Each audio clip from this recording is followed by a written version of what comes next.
हरे कृष्णा दोस्तों, कैसे हैं आप लोग। मैं आशा करता हूं कि आप लोग स्वस्थ होंगे। भगवान हरि की कृपा आप लोगों पर बनी रहे। तो दोस्तों, बिना देर किए अब हम कहानी को शुरू करते हैं।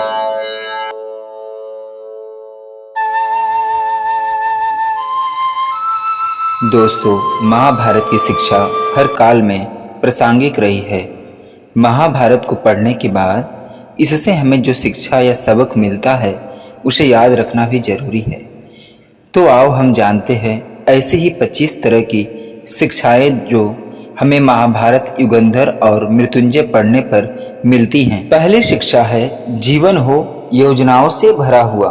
जीवन के किसी भी क्षेत्र में बेहतर रणनीति आपके जीवन को सफल बना सकती है, और यदि कोई योजना या रणनीति नहीं है तो समझो जीवन एक अराजक भविष्य में चला जाएगा जिसके सफल होने की कोई गारंटी नहीं है। भगवान श्री कृष्ण के पास पांडवों को बचाने का कोई मास्टर प्लान नहीं होता तो पांडवों की कोई औकात नहीं थी कि वो कौरवों से कभी भी किसी भी मामले में जीत पाते। दूसरी शिक्षा है संगत और पंगत हो अच्छी। कहते हैं कि जैसी संगत वैसी पंगत और जैसी पंगत वैसा जीवन। आप लाख अच्छे हैं, लेकिन यदि आपकी संगत बुरी है तो आप बर्बाद हो जाएंगे। लेकिन यदि आप लाख बुरे हैं और आपकी संगत अच्छे लोगों से है तो आप उनकी सुनते भी हैं तो निश्चित है कि आप आबाद हो जाएंगे। कौरवों के साथ शकुनी जैसे लोग थे, जो पांडवों के साथ कृष्ण। शकुनी मामा जैसी आपने संगत पाल रखी है तो आपका दिमाग चलना ही बंद हो जाएगा। तीसरी शिक्षा है अधूरा ज्ञान घातक होता है। कहते हैं कि अधूरा ज्ञान सबसे खतरनाक होता है। इस बात का उदाहरण है अभिमन्यु। अभिमन्यु बहुत ही वीर और बहादुर योद्धा था, लेकिन उसकी मृत्यु जिस परिस्थिति में हुई उसके बारे में सभी जानते हैं। मुसीबत के समय यह अधूरा ज्ञान किसी भी काम का नहीं रहता है। आप अपने ज्ञान में पारंगत बने। किसी एक विषय में तो दक्षता हासिल होना ही चाहिए। चौथी शिक्षा है दोस्त और दुश्मन की पहचान करना सीखें। महाभारत में ऐसे कई मित्र थे जिन्होंने अपनी ही सेना के साथ विश्वासघात किया। ऐसे भी कई लोग थे जो इन वक्त पर पाला बदलकर कौरव या पांडव के साथ चले गए। शल्य और युत्सव इसके उदाहरण हैं। इसीलिए कहते हैं कि कई बार दोस्त के भेष में दुश्मन हमारे साथ आ जाते हैं और हमसे कई तरह के राज ले लेते हैं। कुछ ऐसे भी दोस्त होते हैं जो दोनों तरफ होते हैं, जैसे कौरवों का साथ दे रहे भीष्म, द्रोण और विदुर ने अंततः युद्ध में पांडवों का ही साथ दिया। पांचवी शिक्षा है हथियार से ज्यादा घातक बोल वचन होती है। महाभारत का युद्ध नहीं होता यदि कुछ लोग अपने वचनों पर संयम कर लेते। जैसे द्रौपदी यदि दुर्योधन को अंधे का पुत्र भी अंधा नहीं कहती तो महाभारत नहीं होती। शिशुपाल और शकुनी हमेशा चुभने वाली बातें ही करते थे, लेकिन उनका हर्ष क्या हुआ ये सभी जानते हैं। सबक यह है कि कुछ भी बोलने से पहले हमें यह सोच लेना चाहिए कि उसका आपके जीवन, आपके परिवार, आपके राष्ट्र पर क्या असर होगा। छठवीं शिक्षा है जुए सट्टे से दूर रहो। शकुनी ने पांडवों को फंसाने के लिए जुए का आयोजन किया था, जिसके चलते पांडवों ने अपना सब कुछ दांव पर लगा दिया था। अंत में उन्होंने द्रौपदी को भी दांव पर लगा दिया था। यह बात सभी जानते हैं कि फिर क्या हुआ। अतः जुए, सट्टे, षड्यंत्र से हमेशा दूर रहो। ये चीजें मनुष्य का जीवन अंधकारमय बना देती हैं। सातवीं शिक्षा है सदा सत्य के साथ रहो। कौरवों की सेना पांडवों की सेना से कहीं ज्यादा शक्तिशाली थी। एक से एक योद्धा और ज्ञानी जन कौरवों का साथ दे रहे थे। पांडवों की सेना में ऐसे वीर योद्धा नहीं थे। कहते हैं कि विजय उसकी नहीं होती जहां लोग ज्यादा हैं, ज्यादा धनवान हैं या बड़े पदाधिकारी हैं।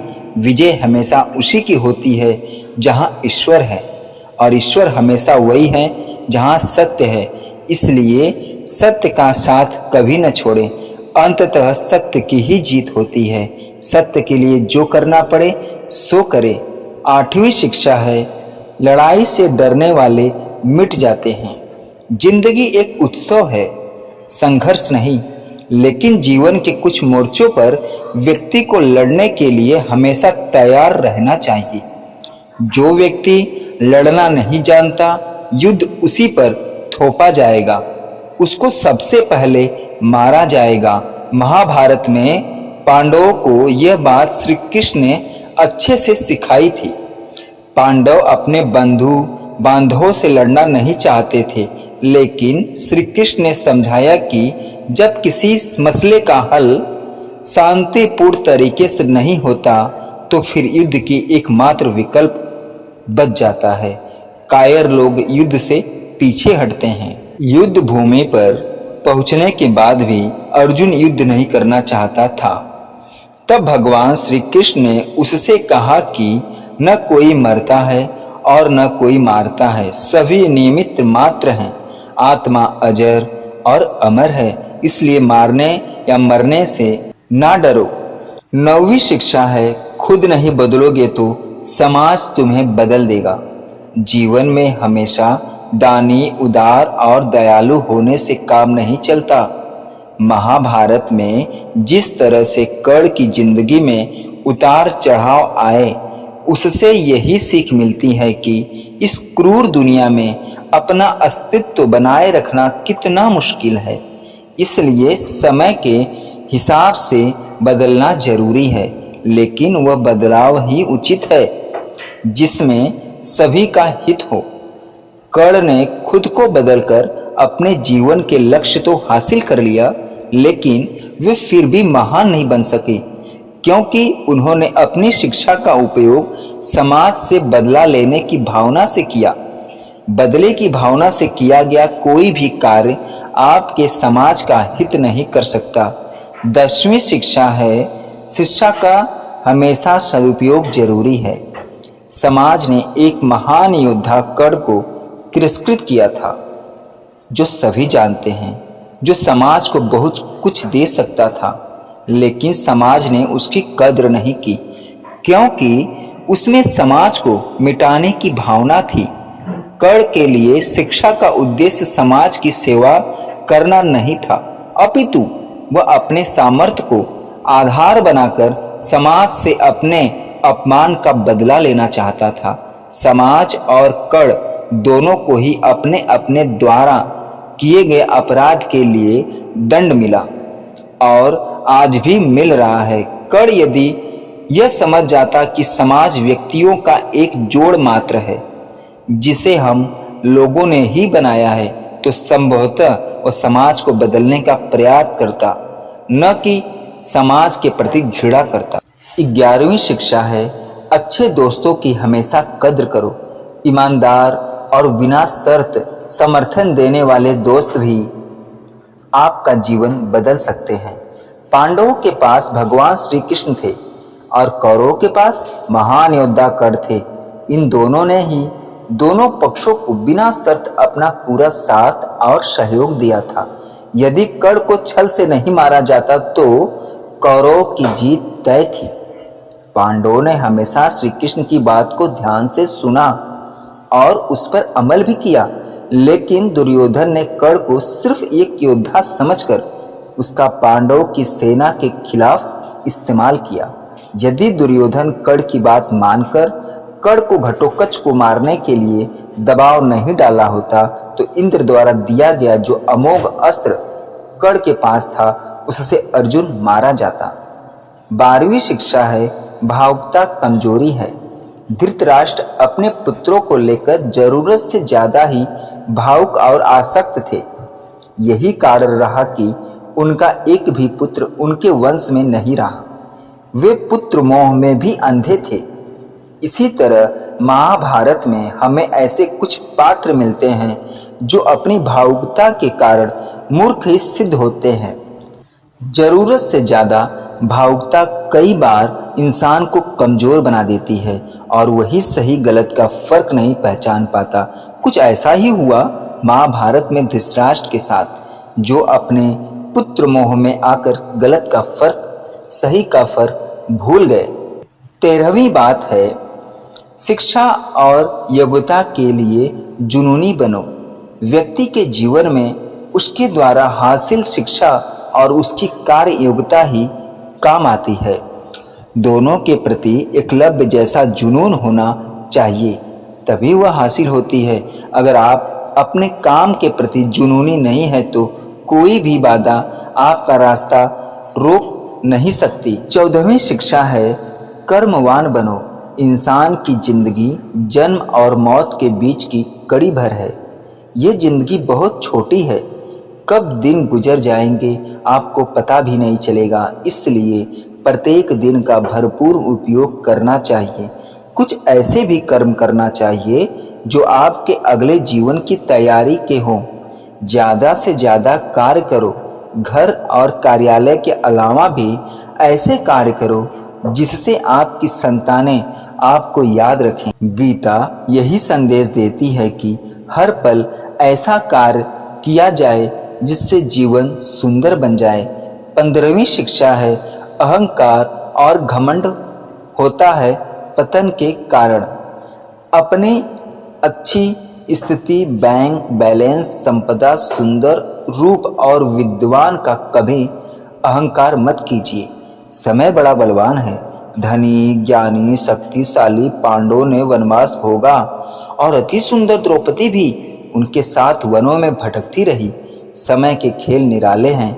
जिस अम्बा का जीवन भीष्म के कारण बर्बाद हो गया, उसने शिखंडी के रूप में जन्म लेकर भीष्म से बदला लिया था। महाभारत में ऐसे कई उदाहरण हैं जिनसे यह प्रेरणा मिलती है कि घमंड को पतन का कारण मानने में देर नहीं लगती। 16वीं बात है, कोई भी संपत्ति किसी की भी नहीं है। अत्यधिक लालच इंसान की जिंदगी को नर्क बना देता है। जो आपका नहीं है उसे अनितपूर्वक लेने हड़पने का प्रयास ना करें। आज नहीं तो कल उसका दंड अवश्य मिलता है। भगवान श्री कृष्ण कहते हैं कि आज जो तेरा है कल किसी और का था और कल किसी और का हो जाएगा। अतः तू संपत्ति और वस्तुओं से आसक्ति मत पाल, ये तेरी मृत्यु के बाद यही रह जाएंगे। अर्जित करना है तो परिवार का प्रेम और अपनत्व तो अर्जित कर, जो हमेशा तेरे साथ रहेगा। 17वीं शिक्षा है, ज्ञान का हो सही क्रियान्वय। शिष्य या पुत्र को ज्ञान देना माता पिता व गुरु का कर्तव्य है, लेकिन सिर्फ ज्ञान से कुछ नहीं हासिल हो सकता। बिना विवेक और सद्बुद्धि के ज्ञान अकर्म या विनाश का कारण ही बनता है। इसलिए ज्ञान के साथ विवेक और अच्छे संस्कार देने भी जरूरी हैं। हमने ऐसे कई व्यक्ति देखे हैं जो हैं तो बड़े ज्ञानी, लेकिन व्यक्तित्व में दब्बू या खब्बू हैं, या किसी जंगल में धुनी रमाकर बैठे हैं। उनके ज्ञान से न तो परिवार का हित हो रहा है और न समाज का। ऐसे लोगों को कहते हैं अपने मियाँ मिट्ठू, खुद लिए और खुद ही बाँचे। 18वीं शिक्षा है, दंड का डर जरूरी होना है।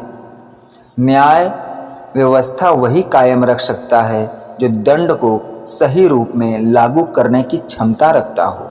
यह चिंतन घातक है कि अपराध से घृणा करो, अपराधी से नहीं। दुनिया भर की जेलों से इसके उदाहरण प्रस्तुत किए जा सके हैं कि जिन अपराधियों को सुधारने की दृष्टि से पुनर्वास कार्यक्रम चलाए गए, उन्होंने समाज में जाकर फिर से अपराध को अंजाम दिया है। अपराधी को हर हाल में दंड मिलना ही चाहिए। यदि उसे दंड नहीं मिलेगा तो समाज में और भी अपराध पैदा होंगे। फिर इस तरह संपूर्ण समाज ही अपराधियों का समाज बन जाएगा। युधिष्ठिर के अहिंसा में उनके विश्वास को देखते हुए युद्ध के बाद भीष्म को उन्हें उपदेश देना पड़ा कि राजधर्म में हमेशा दंड की जरूरत होती है, क्योंकि प्रत्येक समाज में अपराधी तो होंगे ही, दंड न देना सबसे बड़ा अपराध है। 19वीं बात है, न्याय की रक्षा जरूरी है। न्याय हमेशा उन लोगों के साथ होता है जो शक्तिशाली हैं या जो न्याय पाने के लिए प्राणपण से उत्सुक हैं। जिन्होंने अपने लिए न्याय मांगा है उनके साथ ईश्वर ने न्याय किया भी है। मांगोगे नहीं तो मिलेगा भी नहीं, यह प्रकृति का नियम है। गुरु द्रोणाचार्य ने कर्ण और एकलव्य के साथ जरूर अन्याय किया था, लेकिन आज दुनिया अर्जुन को सर्वश्रेष्ठ धनुर्धर मानती है, क्योंकि कर्ण और एकलव्य ने हमेशा न्याय की मांग की और अंत में आज दुनिया उन्हें श्रेष्ठ धनुर्धर मानती है। महाभारत हमें सिखाती है कि न्याय की रक्षा करना कितना जरूरी है, लेकिन यह भी एक कटु सत्य है कि न्याय सिर्फ शक्तिशाली लोगों के साथ ही होता है। 20वीं शिक्षा है, छिपे हुए को जानने का ज्ञान जरूरी है। यह जगत या व्यक्ति जैसा है वैसा कभी दिखाई नहीं देता, अर्थात लोग जैसे दिखते हैं वैसे होते नहीं। महाभारत का हर पात्र ऐसा ही है। रहस्यमय छिपे हुए को जानना ही व्यक्ति का लक्ष्य होना चाहिए, क्योंकि ज्ञान ही व्यक्ति को बचाता है। भगवान श्री कृष्ण के ऐसे कई योद्धा थे जो छिपे हुए सत्य को जानते थे। 21वीं बात है, सफर करने में होती है बरकत। एक स्थान से दूसरे स्थान पर जाना या एक स्थान को छोड़कर दूसरे स्थान पर रहने से लाभ ही मिलता है। पांडवों को हस्तिनापुर छोड़कर 2 बार जंगल में रहना पड़ा और अंत में उनको जब खांडोप्रस्थ मिला तो वे वहां चले गए।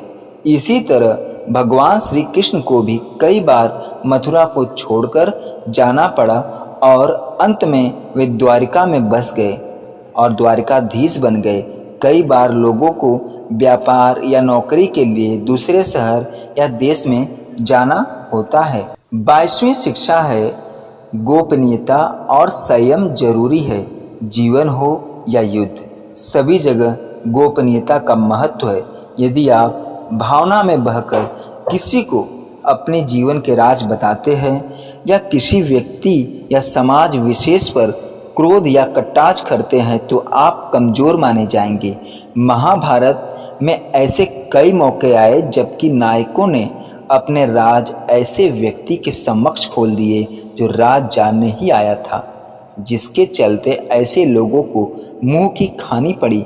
दुर्योधन, भीष्म, बर्बरिक ऐसे उदाहरण हैं जिन्होंने अपनी कमजोरी और शक्ति का राज खोल दिया था। 23वीं शिक्षा है, चिंता, भय और आसक्ति है मृत्यु का द्वार। किसी भी प्रकार की चिंता करना, मन को अशांत रखना और व्यर्थ के भय को पालते रहने से मृत्यु आसपास ही मंडराने लगती है। मौत तो सभी को आनी ही है, ये तो तय है, फिर चिंता किस बात की। कोई पहले मरेगा और कोई बाद में। चिंता का मुख्य कारण मोह है। जेल खाना, दवा खाना या पागल खाना वह व्यक्ति जाता है जिसने धर्म समस्त या संयमती जीवन नहीं जिया। बहुत महत्वाकांक्षी है या जिसने धन और शक्ति के आधार पर रिश्ते बना रखे हैं या जिसे अपनी संपत्ति की सुरक्षा की चिंता है। महाभारत को पढ़ने से हमें यह शिक्षा मिलती है कि चिंता मुक्त जीवन सबसे बड़ी दौलत है। 24वीं शिक्षा है, इंद्रिय संयम जरूरी है। इंद्रियां कभी तृप्त नहीं होती। जो इंद्रियों के वश में है उसका पतन निश्चित है। बहुत से लोग आजकल किसी न किसी प्रकार की आदत या नशे के गुलाम हैं। ऐसे लोगों का धीरे धीरे क्षरण हो जाता है। इंद्रियां संयम आता है संकल्प से। महाभारत का हर पात्र संकल्प से बंधा हुआ है। शक्ति का संचय इंद्रियों को वश में करने से ही संभव हो पाता है। 25वीं शिक्षा बड़ी मार्मिक, धार्मिक और इंसान के जीवन के लिए बड़ी ही जरूरी है।